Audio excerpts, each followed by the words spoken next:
Hello, I'm Ai Makaraig. Welcome to Rappler Talk.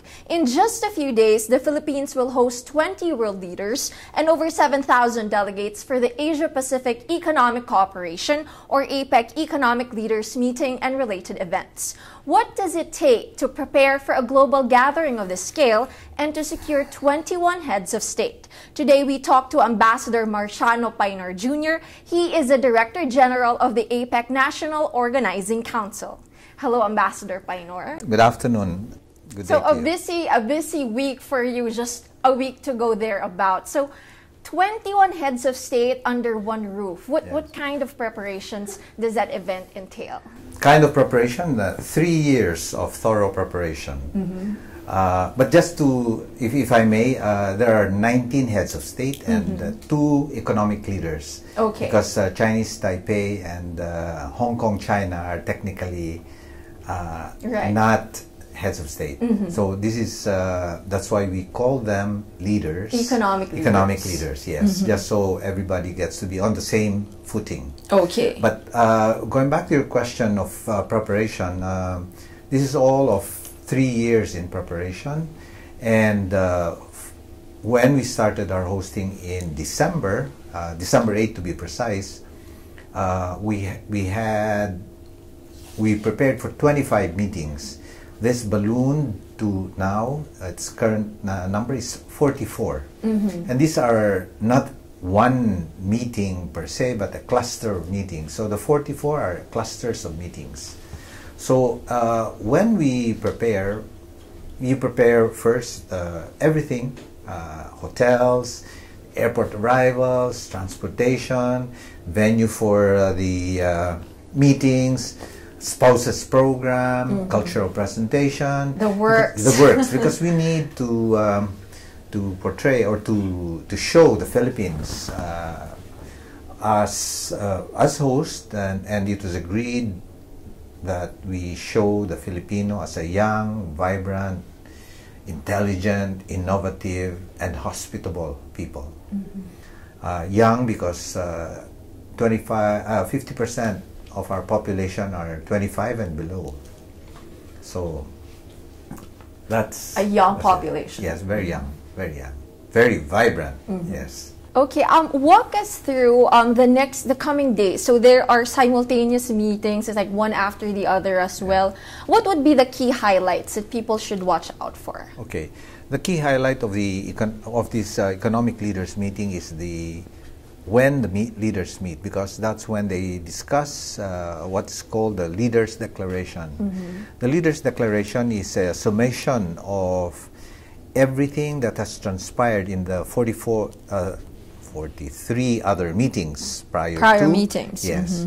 So, in fact, it starts off with the senior officials having what they call a CSOM, or concluding senior officials meeting, and this is where they all agree that this is the final draft of the leaders' declaration. Then a day later, we have the APEC ministerial meeting, and this is a meeting of all foreign ministers and ministers responsible for trade. Okay. They now look at the draft leaders' declaration, and then they put their imprimatur and send this now to the leaders. Okay. So when it reaches the leaders, this is in effect all of the economies already have consensus, and then that is what the 21 economic leaders in effect have decided to be the year's work. Right, so. Right. Just today, China's foreign ministry confirmed that President Xi Jinping is attending. So as of today, do we have confirmation from all the APEC economies? With President Xi Jinping confirming, we have official confirmation from, I think, 11 others. Okay, so 12 in all. All in all, but we expect that most, if not all, will attend. If ever there are cancellations last minute, it is because of real serious, a very logical reason for them not to attend. Right. But for the most part, most leaders attend. Okay. Yes. And on top of the leaders, you have business delegates as well and foreign journalists. What would be your count of like all the people coming over? Okay. Our total expectations about 7,000. 7,000. Yes, 7,000. That includes our foreign journalists. How many journalists? I'm just curious. How many actually are covering APEC? We would think about 2,000.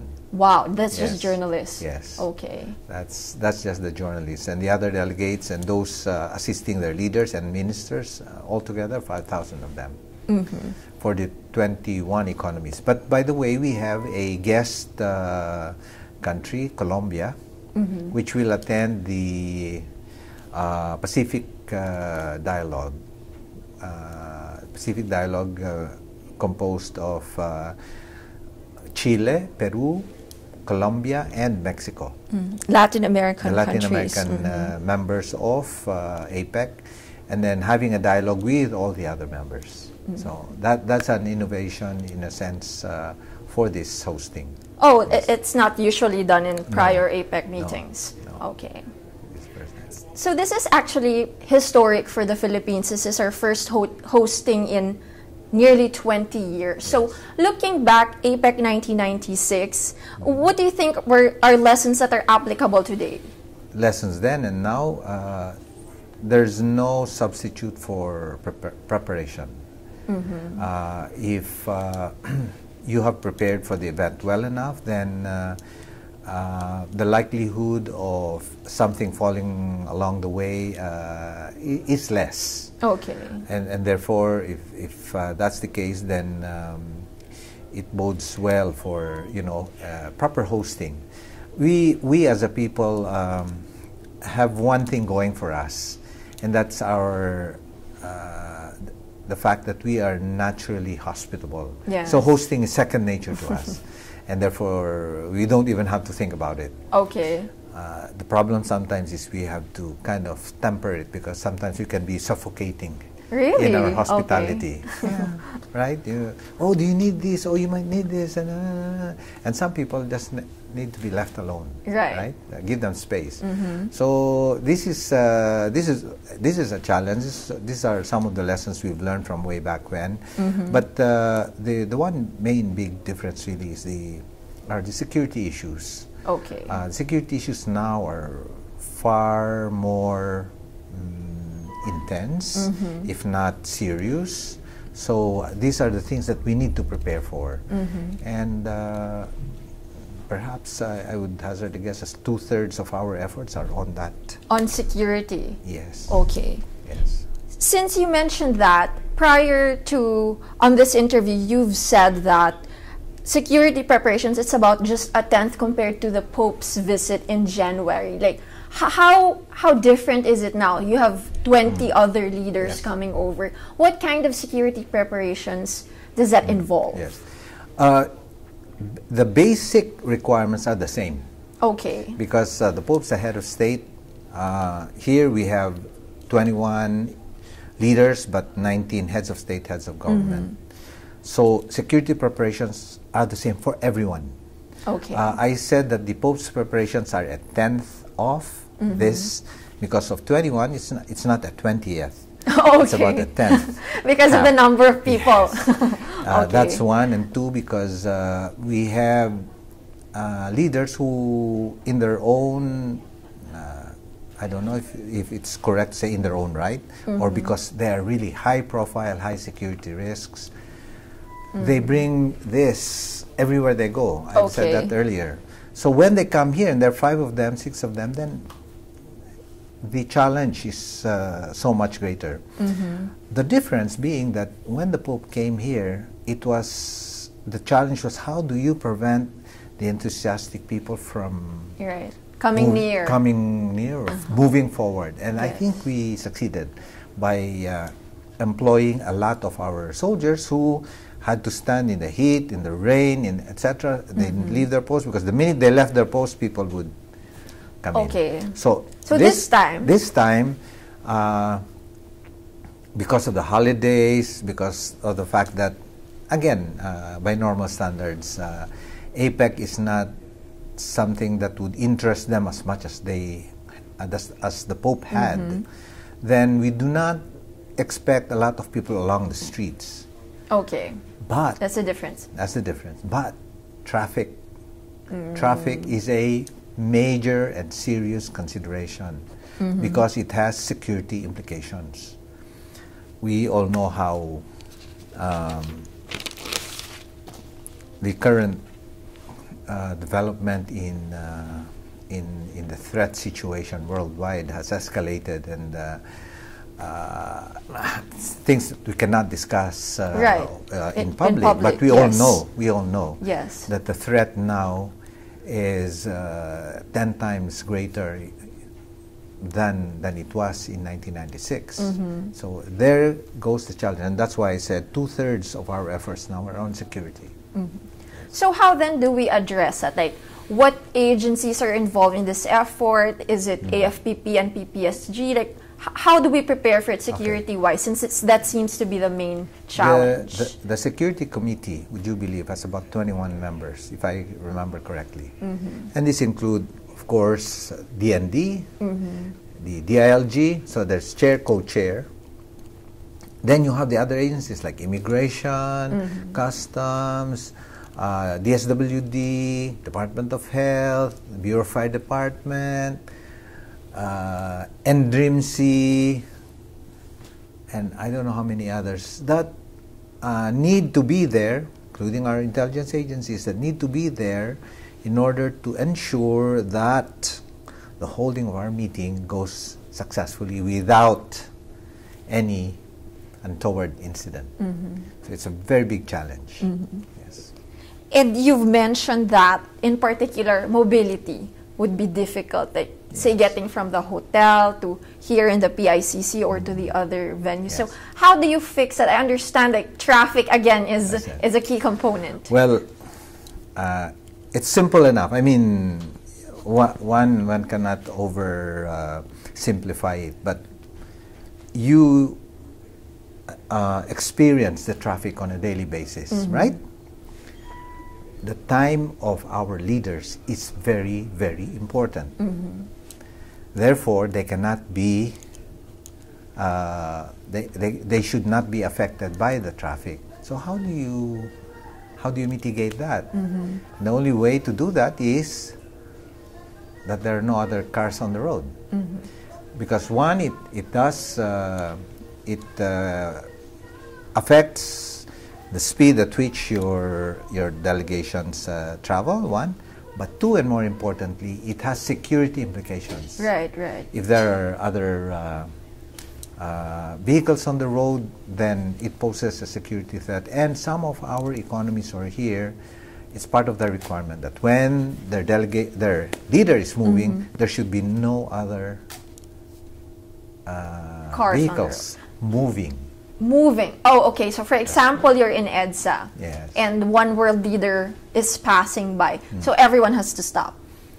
Well, to stop, yes. Okay. Stop and be on the side or whatever. And that's the reason that we have road closures, etc. The APEC lane. Yes, APEC lane. But this is especially true when the leader moves. Okay. So we have to make sure that, for security reasons. Right. The news is full of these examples of how, the opposition can make life difficult, if not final, for their designated targets. Yes.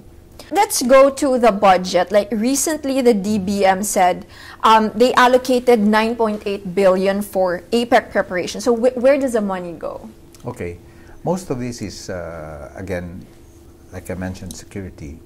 The rest of it goes to transportation, meals, hotel rentals,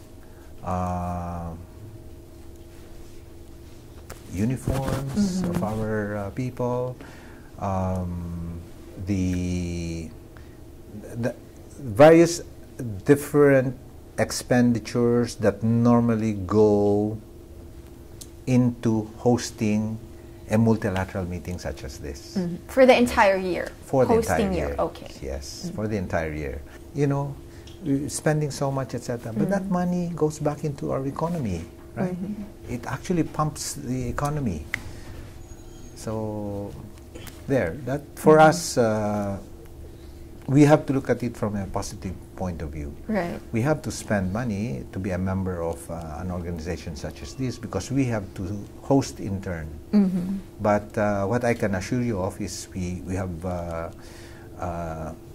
been very deliberate in ensuring that our expenses are necessary. Okay. Are necessary.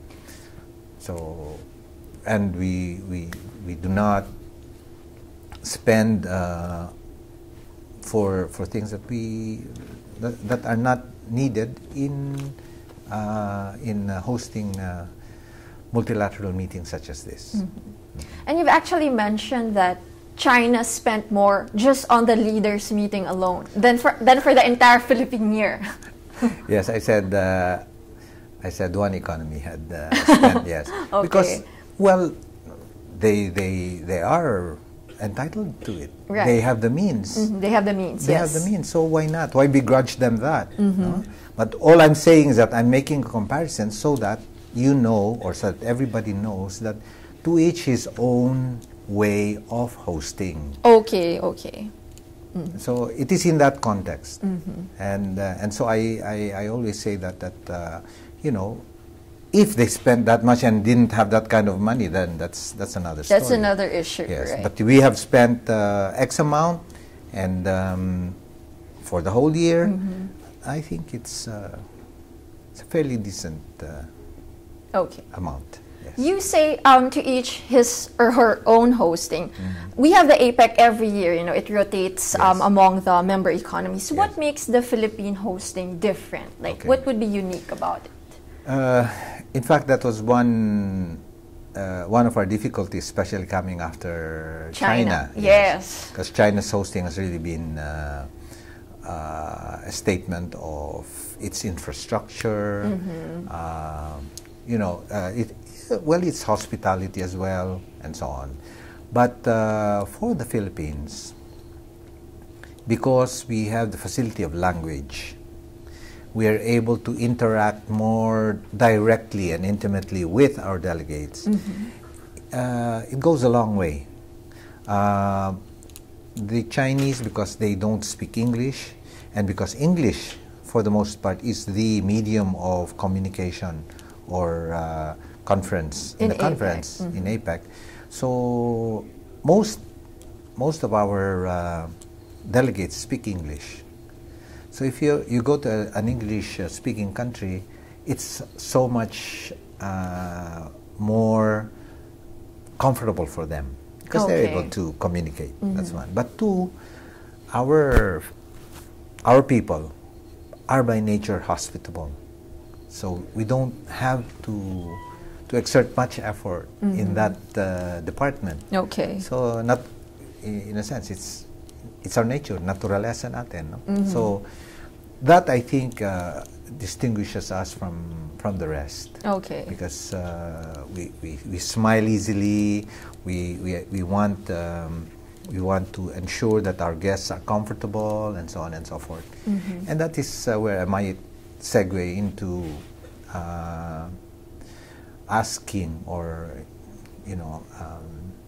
asking all of our citizens to make sure that they look at this from the proper perspective. They're our visitors. Okay. Let's respect them. Let's give them what is due them, the way that we would respect our own visitors when people come to visit us.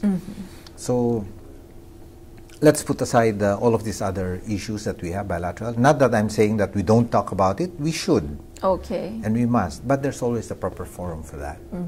And so, because in this day and age, unfortunately, some people take advantage of this kind of demonstrations and becomes a security issue more than an issue to articulate your advocacies. Okay. Okay. So these are two different things. For us, you say what you want because this is a free country, but it must be done properly. Okay. Okay, and being mindful of other considerations.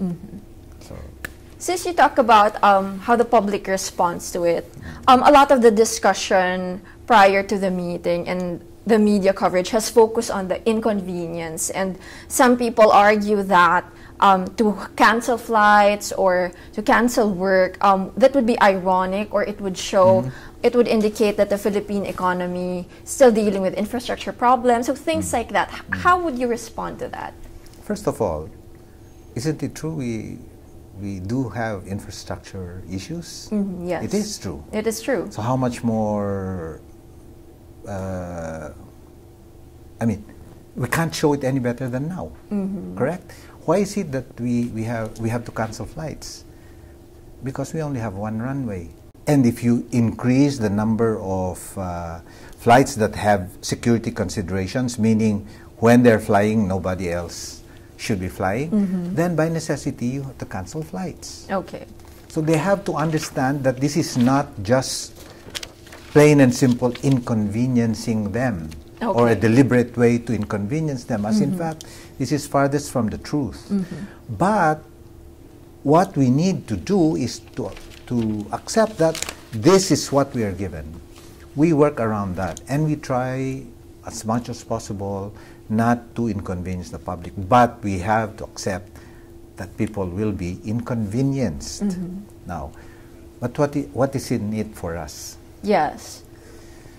I said in an early interview that the statistics that I was looking at showed that 80% of our total trade, whether it's importation or exports, is with APEC member economies, 80%. And that total trade from 1989, when APEC was first established, up to 2013, which was the last date of those statistics, grew on an average of 8%.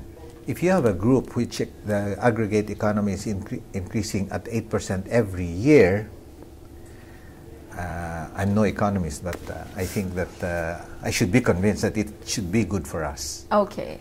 Speaking of that, what output do we expect from the meeting? There are no binding agreements that the leaders agree on, but like, what can we expect after the meeting? I think here there are two that I know of that are very important, and one is that the micro, small, and medium enterprises, or for lack of a better acronym, we call them MISME. Okay. The MISMEs, according to Secretary Domingo, we have now put them into center stage.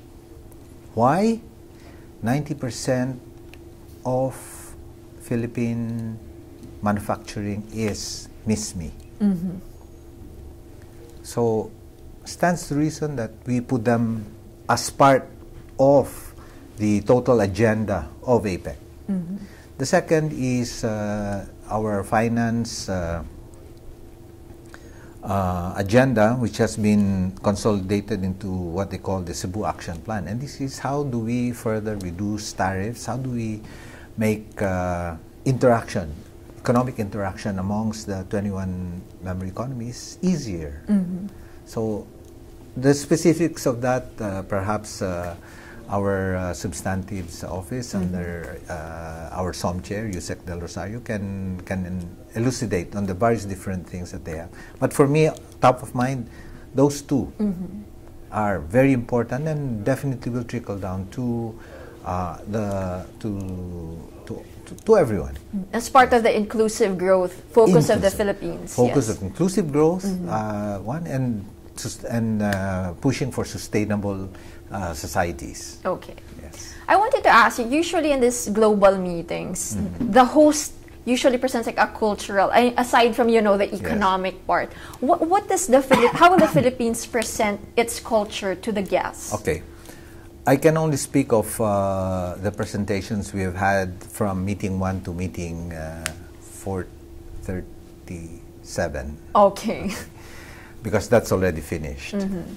The Committee on Entertainment and Tourism, etc., is chaired by Secretary Mon Jimenez. And from the very beginning, before we even started, perhaps a year into our preparations, he said that we have to portray in our cultural presentations the Philippines. And for many of the delegates who may not know too much about the Philippines, we have to tell them who we are. Right.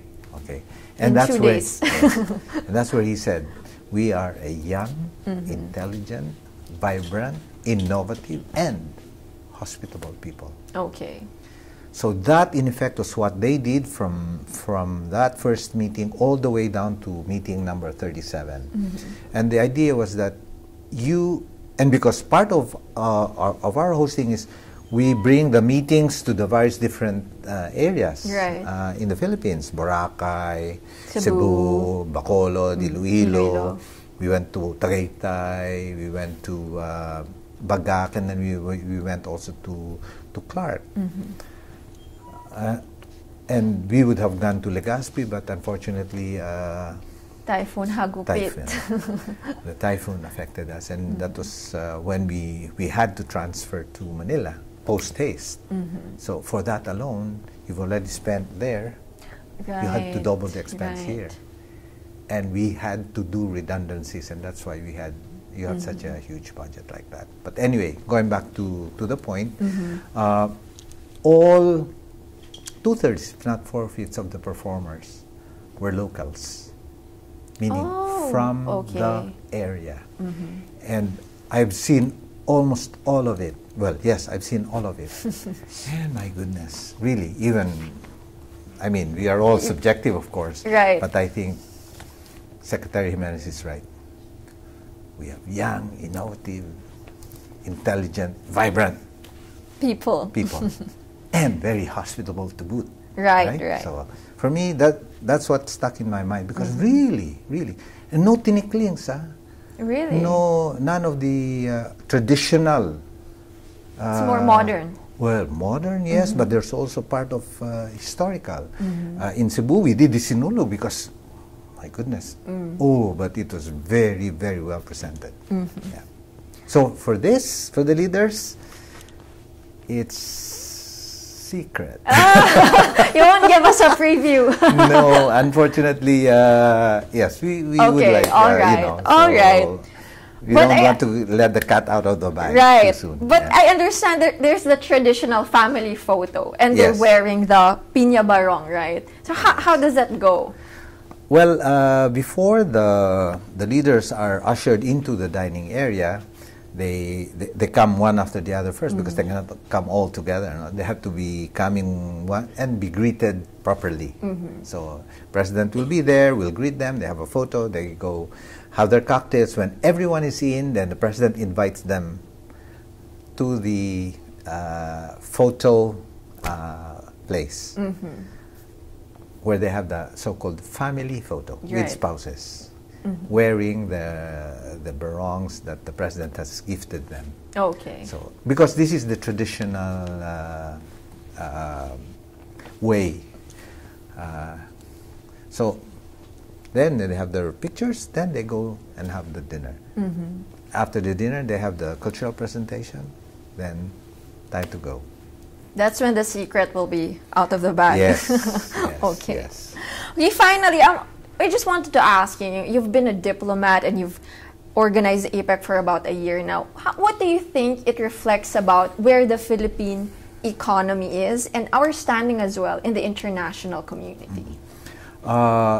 You know, the fact that when we were starting this, and for budget purposes, we budgeted for 25 meetings only.